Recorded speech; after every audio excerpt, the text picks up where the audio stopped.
देखने को मिली। इस बार मुद्दे बहुत बदले, फेज बाय फेज आपने देखा कि कैसे चुनाव का असर, मैं यूं कहूंगी कि जो बयानबाजी भी हो रही थी वो स्तर भी गिरते गया। तो इस बार ये देखने को मिला कि एक तरफ जब विपक्ष जो भी कह रहा था, सत्ता पक्ष की बात करें, प्रधानमंत्री नरेंद्र मोदी उसी कहीं ना कहीं टेंजेंट में, आपने सुना भी राहुल गांधी तो ये भी कहते थे कि जो मैं बोलूंगा मैं बुलवा सकता हूं। संजीव, अगर समझने वाली बात है, दक्षिण भारत की हम बात करते हैं, आपको याद होगा प्रधानमंत्री मोदी ने शुरुआत ही दक्षिण भारत से की थी। इस बार सबसे ज्यादा उन्होंने रैलियां की, तो वाकई ग्राउंड स्तर पर जो फोकस किया उसका नतीजा भी दिखाई देता हुआ देगा। क्योंकि एग्जिट पोल को अगर हम समझे, क्योंकि अब जब आंकड़े आ जाएंगे तो ये लगेगा कि जो एक 400 पार का नारा दिया गया था, तो उसके पीछे एक बहुत बड़ी स्ट्रेटजी के तहत यह शुरुआत की गई थी।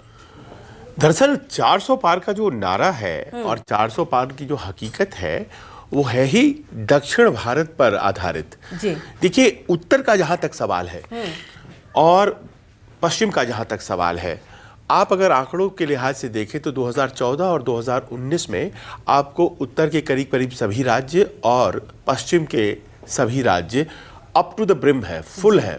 जैसा कि मीना ने बताया, 25 में 25 राजस्थान, और इस तरह के बहुत से आपको आंकड़े दिखाई पड़ेंगे। दिल्ली में 7 में 7। तो इस तरह के आंकड़े जो हैं अब अपने पीक पर पहुंच चुके हैं। तो यहाँ के बाद ऊपर जाने की अगर संभावना नहीं है, या तो क्षरण होगा, कम होगा, या फिर वहीं रहेगा। तो फिर एक्स्ट्रा सीट्स कहाँ से आएंगी?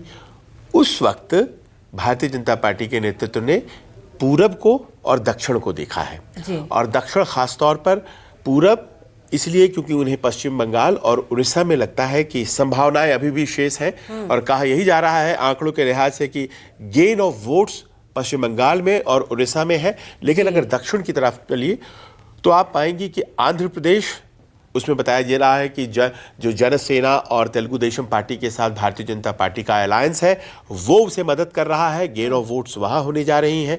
तेलंगाना में केसीआर की पार्टी जो भारत राष्ट्र समिति है उसका सफाया हो चुका है और कहा जा रहा है कि भारतीय जनता पार्टी उसकी बहुत बड़ी बेनिफिशियरी है और वहाँ भी सीटें बढ़ सकती हैं। अभी मात्र 4 हैं। आप आगे बढ़िए तो तमिलनाडु, और कहा जा रहा है कि तमिलनाडु में, जैसा कि आपने बताया, भी भारतीय जनता पार्टी ने इस बार बहुत मेहनत की है, बावजूद उसके कि उनके पास बहुत बड़े बड़े नेता नहीं हैं। तमिलनाडु से अन्नामलाई एक नेता है, पूर्व आईपीएस ऑफिसर, यंग नेता है, वहाँ से वो अपने नौकरी छोड़ करके वहाँ पहुँचे और उन्होंने बहुत मेहनत करी। और कहा जा रहा है कि वो जीत भी सकते हैं चुनाव, लेकिन बावजूद इसके कि जीतेंगे या नहीं जीतेंगे, खूब मेहनत किया गया है। और कुछ जो एग्जिट पोल्स हैं वहाँ तो 10-10 सीट तक दे रहे हैं, पता नहीं कैसे, लेकिन फिर भी वहाँ पर गेन ऑफ वोट्स है। और कहा जा रहा है कि केरला में भी गेन ऑफ वोट्स की चर्चा, आपने पश्चिम बंगाल का भी जिक्र किया, लेकिन जरा दर्शकों, मुझे लग रहा है ये एक चर्चा का विषय बना हुआ। अगर हम एग्जिट पोल को देखें, पश्चिम बंगाल में भारतीय जनता पार्टी बढ़ते हुए दिखाई दे रही है। एक तरफ आपने देखा ममता बनर्जी डटी रही, इंडिया अलायंस के साथ भी नहीं आई। तो क्या फैक्टर रहा, क्या वहां भी मोदी की लोकप्रियता बढ़ी? आखिर फैक्टर क्या रहा पश्चिम बंगाल में?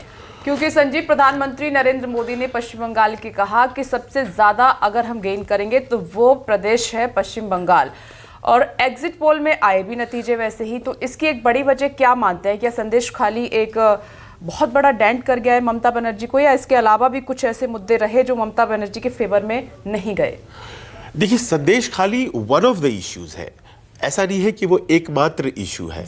एक इशू है जो कि संभवतः ममता बनर्जी के खिलाफ काम कर सकता है। लेकिन भारतीय जनता पार्टी का ग्राफ आप देखिए, 2014 में मात्र 2 सीट, ओनली 2, और वहां से बढ़ करके 2019 में 18 सीट।